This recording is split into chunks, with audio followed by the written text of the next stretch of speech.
শিক্ষার বিপ্লব নাকি সরকারি টাকার খেলামেলা হরিলুট? শিক্ষক আছেন দুজন, অথচ পুরো স্কুলে পড়ুয়া মাত্র একজন। কাছাড়ের কাটিগড়ায় সরকারি শিক্ষার এক চাঞ্চল্যকর ও বিস্ময়কর সত্য দেখুন এখনই।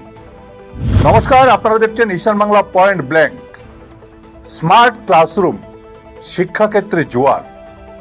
চারদিকে প্রচারের ঢাকঢোল পিটিয়ে শেষ করা যাচ্ছে না, কিন্তু এই চকচকে বিজ্ঞাপনের আড়ালে বাস্তবতার কঙ্কালটা কতটা ভয়াবহ তা কখনো দেখেছেন? সরকারি শিক্ষার নামে আজ কিভাবে জনগণের করের টাকা ছাইয়ে ঢালা হচ্ছে তার এক জ্যান্ত দলিল আজ আমরা তুলে ধরব আপনাদের সামনে।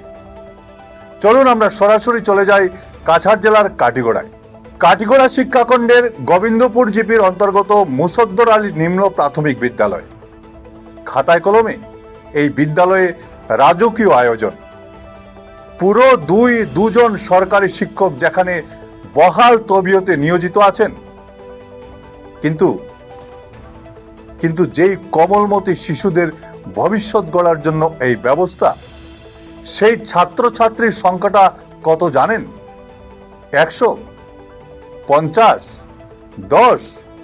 না, চক কপালে ওঠার মতো তথ্য। পুরো স্কুলে পড়াশোনা করছে মাত্র একজন। হ্যাঁ, আপনারা ভুল শুনেননি, তৃতীয় শ্রেণীর এক নিঃসঙ্গ ছাত্রী আজ একাই এই আস্ত স্কুলের একমাত্র পড়ুয়া। ভাবতে পারেন, একজন মাত্র ছাত্রী, আর তাকে পড়ানোর জন্য বহাল দুজন সরকারি শিক্ষক। শ্রেণীকক্ষে জনমানুষের চিহ্ন নেই কোনো পড়াশোনার আমেজ। পুরো স্কুল জুড়ে যেন শ্মশানের নিস্তব্ধতা। অথচ মাস পার হলেই সরকারি কোষাগার থেকে এই দুই শিক্ষকের ব্যাংক অ্যাকাউন্টে জমা যাচ্ছে মোটা অঙ্কের বেতন। কিন্তু সবচেয়ে উদ্বেগের বিষয় কি জানেন? বছরের পর বছর ধরে চলা এই চরম প্রহসন শিক্ষা বিভাগের কর্তাবাবুদের নজর এড়িয়ে গেল কিভাবে? তারা কি সত্যি কিছু জানেন না, নাকি জেনে বুঝেও চকে ঠুলি পরে বসে আছেন? গোবিন্দপুরের এই ভুতুড়ে স্কুলের ঘটনা কি কেবলই কোনো ব্যর্থতা, নাকি এর পেছনে লুকিয়ে আছে কোনো গভীর অনিয়ম?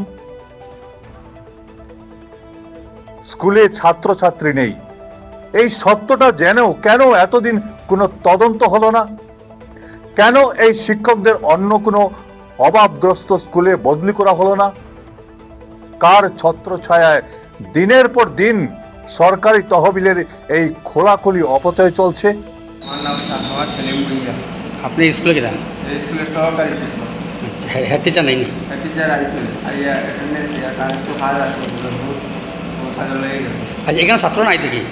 ছাত্র আসলা, কিন্তু ওই প্রাইভেটের স্কুলে তারা আপনারা খাতা কতজন আছেন? ওই বছর একজন আছে, মণিপুর একজন। কোন ক্লাসে? ক্লাস 3। ছাত্র আয় নাই? ওইটাও আয় না, ওইটার মধ্যে আয় ক্লাস করেছে।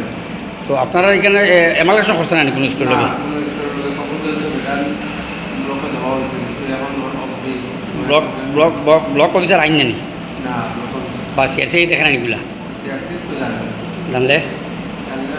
তো সিস্টেমে যখন গত বছর 2500 কেমন ছাত্র আসলা? গত বছর 10 জন আসলাম। 10 জন, আর এবার 2600 একজন ক্লাস 3। তো এটা এমালেশন করবো লাগে আপনারা জানাইছিলেন? জানানি পরে তার কোনো কর্ণপাত করছে না? তখন কিতা করতে চাও?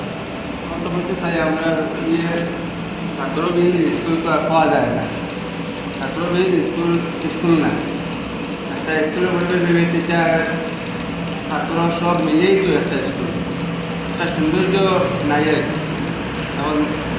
এখন দিন অতিবাহিত করা আমাদের মধ্যে সংকটের যুগে। আজ কাটিগড়ার জনগণ চরম ক্ষোভে ফুঁসছেন। তারা আর কোনো ফাঁকা বুলি শুনতে চান না। সচেতন এলাকাবাসী সাফ জানিয়ে দিয়েছেন, অবিলম্বে এই ঘটনার নিরপেক্ষ তদন্ত করতে হবে, দায়ীদের চিহ্নিত করে কঠোর ব্যবস্থা নিতে হবে।